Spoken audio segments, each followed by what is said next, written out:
Have you ever felt like your faith should be stronger by now? Like maybe you aren't as strong in your faith as you wish you were, and that makes you feel like you're somehow failing God because you're still wrestling with doubt, fear, and trying to control? Today, I want to show you how even some of the faith heroes that we read about in the Bible didn't start off with this great faith we might imagine. They started off just like us, full of doubt, fear, and sin. And yet, God still met them right where they were with patience and grace. And guess what? He's doing the same for you.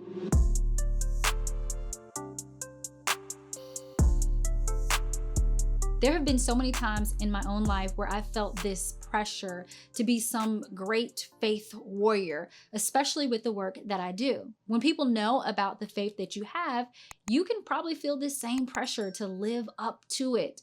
But the reality is, we're all human, just like everybody else. We all struggle with fears, doubts, and sin, and it can make us sometimes feel like we need to be more spiritual, or we're not doing enough for God, or we don't have enough faith. And that can be discouraging. You might look at other people and start creating these mental pictures, telling yourself stories about how much stronger their faith is compared to yours. But that comparison game can slowly erode your confidence and leave you disappointed in yourself and the spiritual progress you have actually made. But in today's video, I want to present an idea to you. It's not true that once we come to faith in Jesus, we instantly have this great, unshakable, perfect faith that is never tested.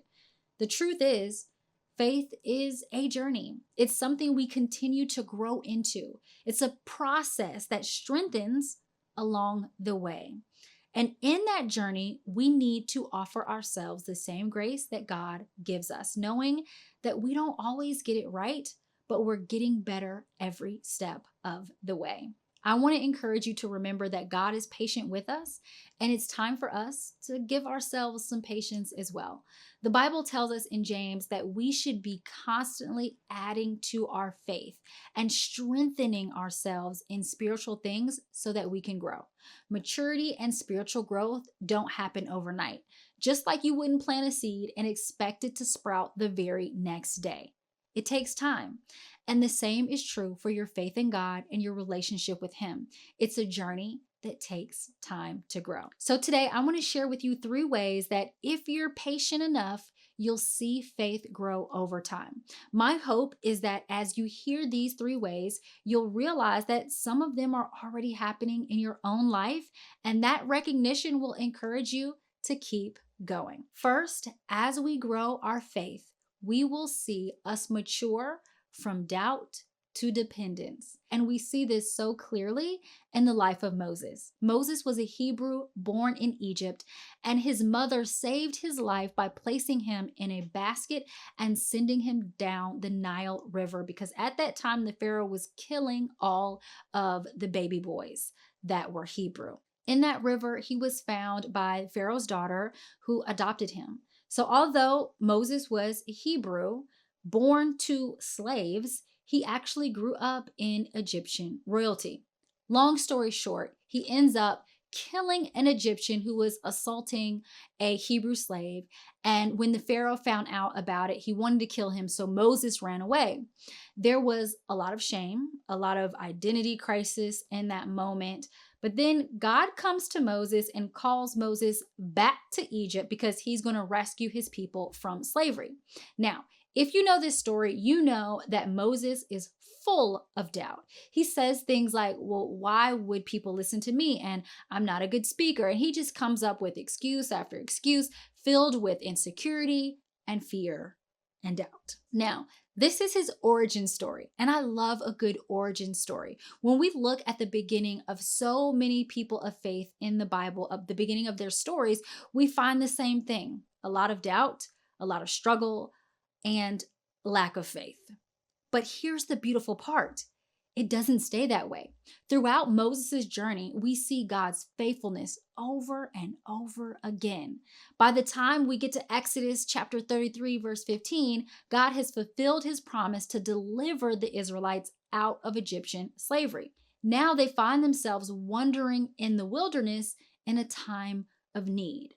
They're free, but they don't really have anywhere to go yet. They're waiting on their promised land. Now, God becomes upset with his people because even after everything that he's done, they've decided to worship false gods. So God says, essentially, I'll keep my promise, go ahead to the promised land, but I can't go with you.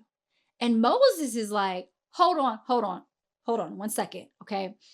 I'm not going anywhere without you. That moment reveals deep trust, dependence, and a great faith. Years in the making. Faith that had developed over his journey. He went from doubting what God could do, running away, trying to do things himself, to declaring, I won't take a single step without you, God. Moses had learned that with God's presence, they could go anywhere and do anything. I want to encourage you. Whenever you feel like you're lacking faith, whenever you feel like you may be doubting God, take it one step at a time. Moses' journey from doubt to dependence didn't happen overnight. It happened one faithful step after another.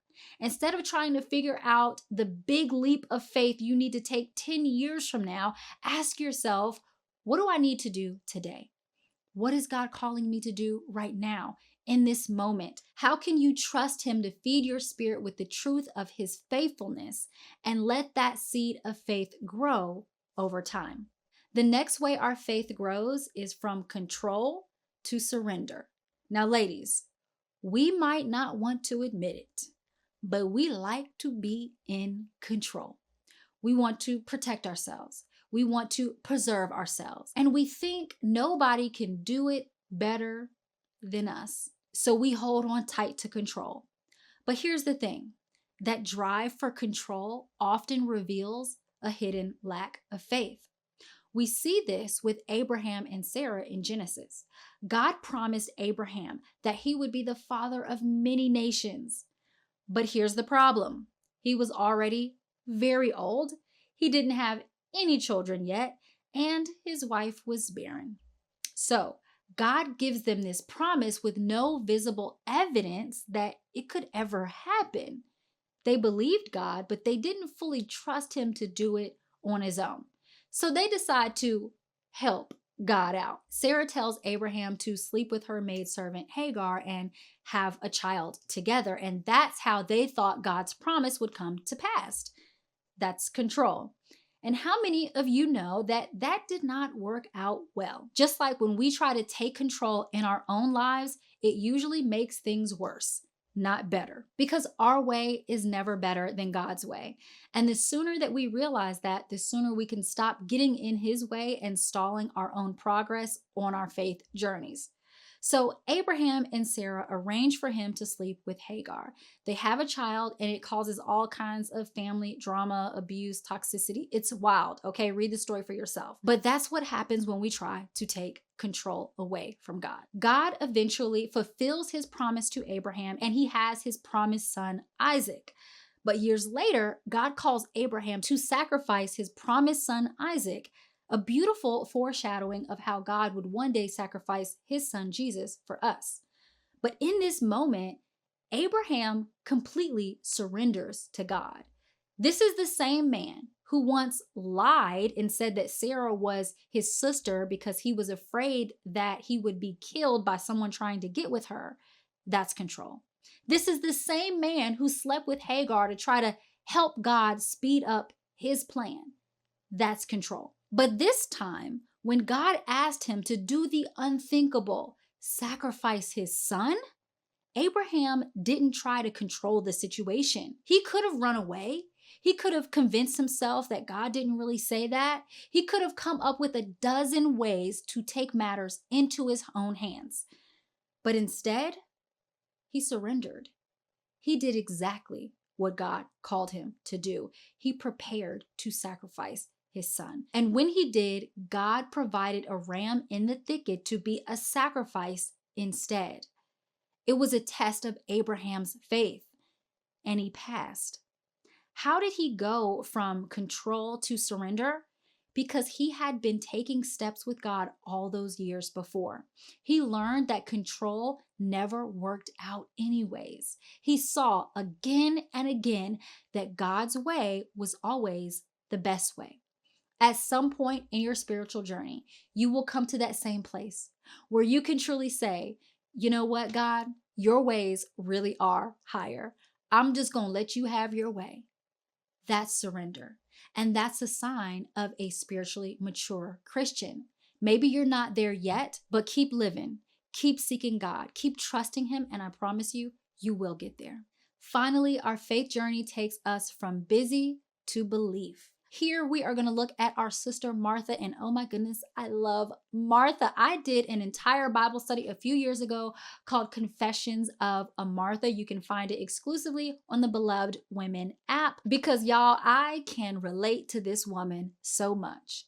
Jesus comes to her house and she's preparing a dinner for him and all the others that are coming. And she's anxious and she's distracted, focused on serving, which is a good thing, but not the best thing. She misses the better part, being present with Jesus. She notices that her sister, Mary, is sitting at the feet of Jesus, listening to his teachings, and it frustrates her. She basically says to Jesus, tell her to help me. Don't you care? But Jesus responds that Mary has chosen what is better, and it will not be taken away from her. In that moment, Martha and us learn a very important lesson. Presence is greater than busyness. Busyness can be a distraction. Maybe she was trying to distract herself from the anxiety or the excitement of having Jesus in her home and everyone else coming. We don't know. But in doing all of the busy things, she was missing the fact that Jesus was actually in her home. But when we fast forward a bit, we see Martha and Mary's brother Lazarus has died. He's been in the tomb for 4 days.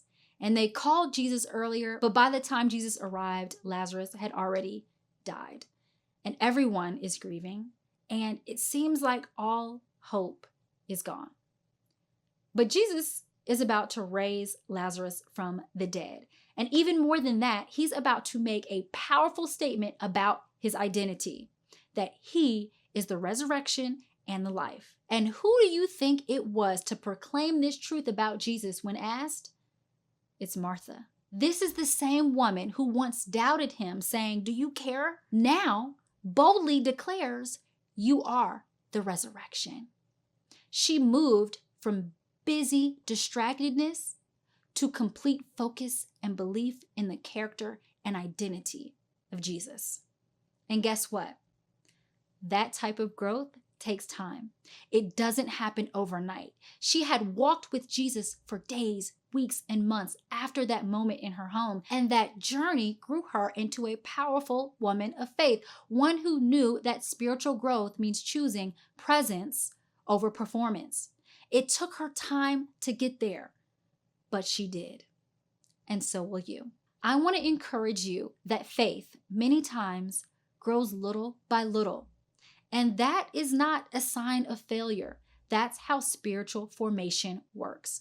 Often we want these grand, fast, instant McDonald's testimonies where someone accepts Jesus and their whole life turns upside down in a moment. And yes, that's amazing when God moves that quickly. But what we don't talk about enough is how sometimes transformation takes 10 years, 20 years, even 30 years or more. And through it all, God remains faithful.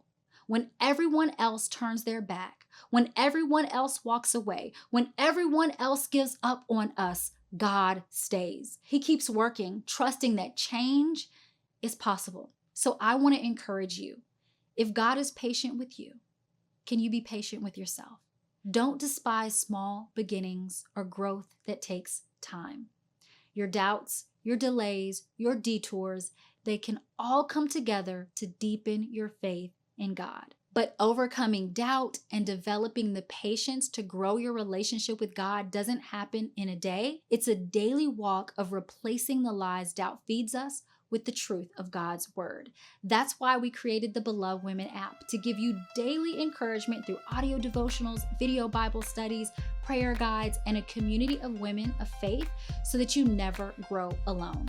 If you're ready to build a stronger, more peaceful walk with God, I invite you to download the Beloved Women app today. Thank you so much for watching, and until next time, be beautiful, be blessed, and be loved.